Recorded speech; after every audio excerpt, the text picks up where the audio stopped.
खबर मध्य प्रदेश के रीवा से है, जहां रीवा के अवधेश प्रताप सिंह विश्वविद्यालय के शंभुनाथ शुक्ला सभागार में 10वां दीक्षांत समारोह कार्यक्रम सोमवार को आयोजित किया गया।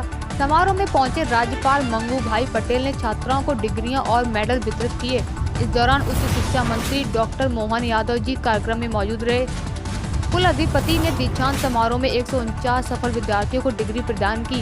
वहीं 70 विद्यार्थियों को उत्कृष्ट सफलताओं के लिए गोल्ड मेडल दिया। साथ ही 2 विभूतियों को मानद उपाधि मिली। तो देखिए मध्य प्रदेश के रीवा से रहीम खान की रिपोर्ट। महान ऋषि अत्रि की तपस्थली, जिसकी महिमा का वर्णन प्राचीन ग्रंथों तथा पुराणों में मिलता है, ऐसी पुण्य प्रतापी भूमि पर स्थित अवधेश प्रताप सिंह विश्वविद्यालय के 10वें दीक्षांत समारोह में उपस्थित सभी का बहुत बहुत मैं स्वागत करता हूं। इस समारोह में उपाधि और पदक से सम्मानित हुए छात्र छात्राएं, उनके गर्वित और हर्षित माता पिता तथा शिक्षकों का भी मैं अभिनंदन करता हूं। दीक्षांत समारोह में पदक विजेता तथा सभी उपाधि धारकों को बहुत बहुत बधाई देता हूं। उनके उज्जवल भविष्य की कामना करता हूं। जहां एक और छात्र जीवन के कई असाधारण क्षण और अनुभवों की यादों का एक अध्याय आज पूरा हो रहा है, वही जीवन के नए संकल्पों को साकार करने के प्रयासों का नया चैप्टर भी आज खुल जाता है। विद्यार्थियों से कहूंगा कि इस पल को संरक्षित वातावरण से ऐसे वातावरण में जाने का के रूप में देखें जहां आपको स्वयं सीखना, समझना और सुनना। आज आप सबने प्रतिज्ञा जो दी है, कुलपति जी प्रतिज्ञा दिखवा रहे थे, तभी मैं अच्छी तरह सुन रहा और स्वामी जी ने अपने उद्बोधन में आज की कई परिस्थिति समाज की है, देश की है, रिकॉर्डिंग चल रही है, उसके लिए भी मैं समझता हूं सभी बच्चों को सत्य बोलो, धर्म का आचरण करो। मैंने जो कदम बढ़ाया वो भी माननीय आचार्य जी आपको भी बधाई देता हूँ।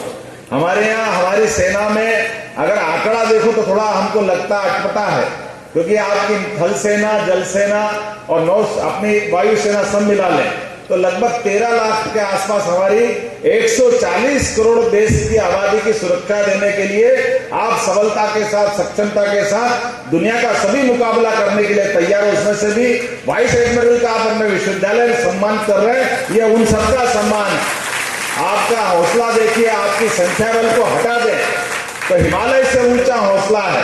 और हमने देखा है कि जब एयर स्ट्राइक हुई, सर्जिकल स्ट्राइक हुई, तो दुश्मनों से कैसे निपटा जाता है। ये वर्तमान का समय है जो स्वामी विवेकानंद को सार्थक करता है कि 21वीं शताब्दी भारत की होगी। हम आपके भरोसे से आपको भी सम्मान के साथ आपका प्रणाम भी करते हैं। और दीक्षांत इस कार्यक्रम में आपको भी हमने मानद उपाधि देकर के विश्वविद्यालय को गौरवान्वित किया है। आपकी रीवा की माटी के सपूत का सम्मान करना यह हम सबका सौभाग्य है। आपके माध्यम से समूची सेना का सम्मान हमने किया है। एक तरफ आपने तालमेल भी बहुत अच्छे से किया है। कहाँ राज्यपाल जी को बिठाया है, मैं उनके पास में परमानंद। हमको मालूम है कि सहज लोग भाव में अगर अपन गति माने, साइंस की दृष्टि से देखें तो 2 ही गति होती है, एक तो ध्वनि की गति, एक प्रकाश की गति।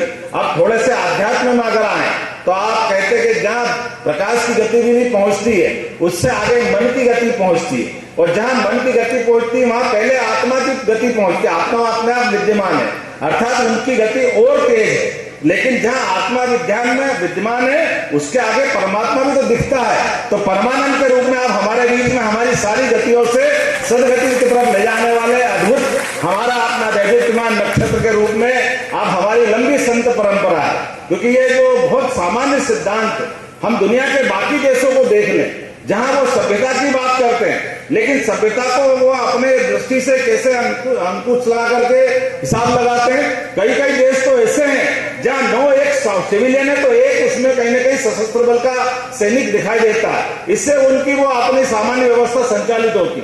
उसके उल्टे हमारे यहाँ 140 करोड़ देश में, अब गांवों की बात छोड़ दें, आबादी का ही रिकॉर्ड लगा लें तो आबादी के रिकॉर्ड में 140 में केवल 13 लाख सेना से दुनिया में अपने देश की सारी सीमाओं को सुरक्षित करते हैं, और उतने ही सब प्रकार का फोर्स मिला ले तो सब मिला करके ये 40 लाख के अंदर ही आएगा।